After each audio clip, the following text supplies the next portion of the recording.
देखो, हम सबको पता है अभी अभी G20 समिट हुआ है, जो कि बहुत ही इम्पोर्टेंट है हमारे लिए। इसमें क्या क्या बातें हुई है, क्या कुछ हुआ है, वो सब हम डिटेल में डिस्कस करेंगे। इसमें एक बहुत ही इम्पोर्टेंट बात हुई है, रोम डिक्लेरेशन। ठीक है, वो क्या है वो भी हम डिस्कस करेंगे। पहले तो मैं आपको एक छोटा सा ओवरव्यू दे देती हूँ G20 के बारे में।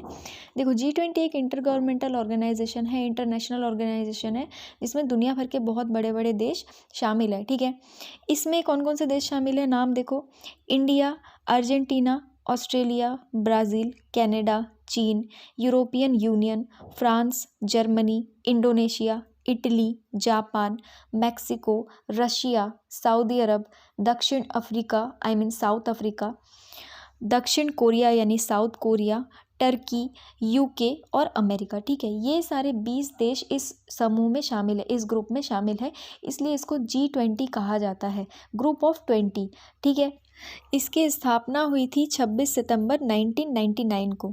ठीक है, ये जो ग्रुप है, ये ग्लोबल बिजनेस का 75%, ग्लोबल इन्वेस्टमेंट का 85%, ग्लोबल जीडीपी का 85% और वर्ल्ड की 2/3 पॉपुलेशन का प्रतिनिधित्व करता है, रिप्रेजेंटेशन करता है।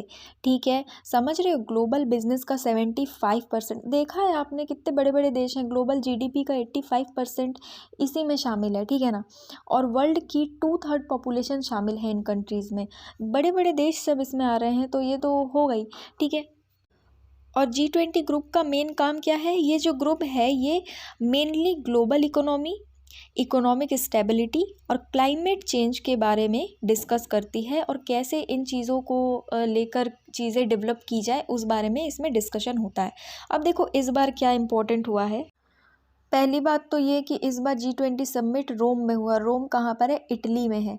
ठीक है, तो इस समिट में कई सारी चीज़ें हुई हैं। वर्ल्ड के जो बड़े बड़े लीडर्स हैं, जिन कंट्रीज़ ने हिस्सा लिया है, उनके जो लीडर्स हैं, उन्होंने आपस में मुलाकात की, कई सारी इंपॉर्टेंट चीज़ें डिस्कस की, जिसके मेन टॉपिक्स रहे पैंडमिक से फाइट करना। कोरोना वायरस पूरी दुनिया में फैला हुआ है, इससे किस तरीके से साथ में मिलकर लड़ा जाए, इस बारे में डिस्कशन हुआ है।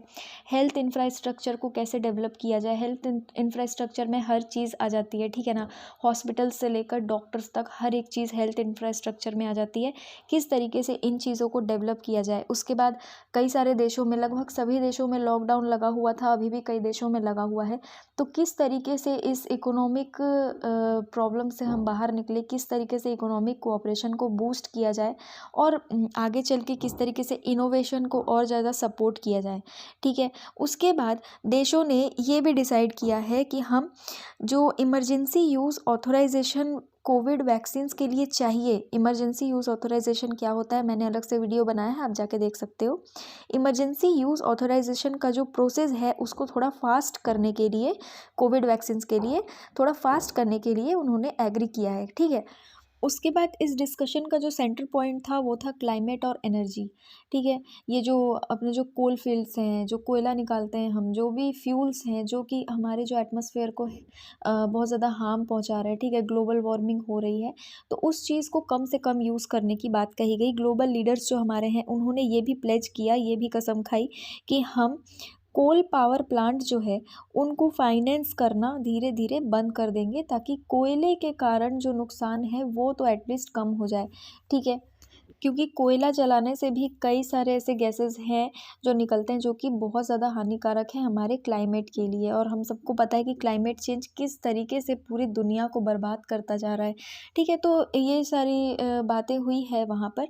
उसके बाद एक बहुत ही इम्पोर्टेंट पॉइंट कही गई है रोम डिक्लेरेशन के बारे में। तो रोम डिक्लेरेशन को अपनाया गया। अब रोम डिक्लेरेशन है क्या, देखो, ये एक एग्रीमेंट है। ठीक है, एक घोषणा पत्र है, जिसमें 16 प्रिंसिपल्स हैं। ठीक है, 16 सिद्धांत हैं, जिसका जो उद्देश्य है वो ये है कि फ्यूचर में जो हेल्थ क्राइसिस होगा उसको रोका जाए। हेल्थ क्राइसिस तो फिलहाल चल ही रहा है, ठीक है, कोरोना के कारण। एक बहुत ही सुरक्षित सस्टेनेबल वर्ल्ड बनाना है हमें। उसके बाद इंसान, जानवर और इन्वायरमेंट के बीच में जो भी प्रॉब्लम्स हो रही है या जो भी हो सकती है, उसके उसके लिए भी हमको बहुत सारी चीज़ें करनी है। मल्टीलैटरल ट्रेडिंग सिस्टम को प्रमोट करना है। हमारा जो हेल्थ सिस्टम है वो इफ़ेक्टिव, सेफ, हाई क्वालिटी का और अफोर्डेबल होना चाहिए, ताकि सभी लोग इसका फ़ायदा ले सके, हमारी जो हेल्थ सिस्टम है वो और बेहतर बन सके। इसी तरीके से 16 पॉइंट्स हैं इस डिक्लेरेशन में जिसको अपनाया गया है, जिस बारे में चर्चा हुई है, यही है रोम डिक्लेरेशन।